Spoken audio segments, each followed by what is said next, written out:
24 नवंबर सोमवार का दिन, और ये बड़ा अहम हफ्ता शुरू हुआ। पहले आपके सामने जल्दी से अहम खबरें रखूँ, उसकी तफसील। ये जो हफ्ता शुरू हो रहा है, इसमें आर्मी चीफ की तोसी का जो कानूनी तोसी का मामला ख़त्म हो रहा है और गैर कानूनी जो तरमीम है वो भी शुरू होनी है।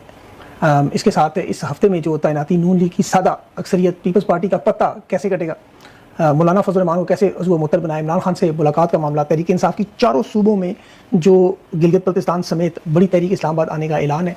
और इसके साथ दलील से मैं आपको साबित करूँगा रिकॉर्ड धांधली करने के बावजूद हुकूमत कैसे नाकाम है। और अब्राहम अकॉर्ड मुआहदे में डोनाल्ड ट्रंप की मिस्र के ऊपर आज एक नई वारदात, जो अब्राहम अकॉर्ड मुआहदे में जनरल अब्दुल फताह सीसी को शामिल करने के लिए अल अख़वान को दहशतगर्द तंजीम साबित, इसके क्या वजूहात होंगी। लेकिन सबसे पहले तो देखिए, वो तमाम लोग जो इन ज़िमनी इंतखाबात के मामले पर कुछ थोड़े से मायूस नज़र आ रहे हैं कि ये इंतखाबात जो हुए, देखें ये मेरे ख्याल में आपकी सबसे बड़ी जीत है। अब आप हैरान होंगे कि मैं आपका मैंडेट छीनने को आपकी जीत कैसे कह रहा हूँ। देखिए, पाकिस्तान की कौम को अब इस बात का अंदाज़ा होगा कि जब तक ये अपने हकूक़ के लिए खड़े नहीं होंगे, आइंदा हर इलेक्शन ऐसे ही लूट लिया जाएगा, ये आप जानते हैं। लेकिन अब आपके सामने ये मामला है कि जब तक नेपाल, बांग्लादेश, श्रीलंका की तरह पुरअमन अंदाज में आप अपने हकूक़ के लिए नहीं निकलेंगे, इसका कोई दूसरा हल नहीं।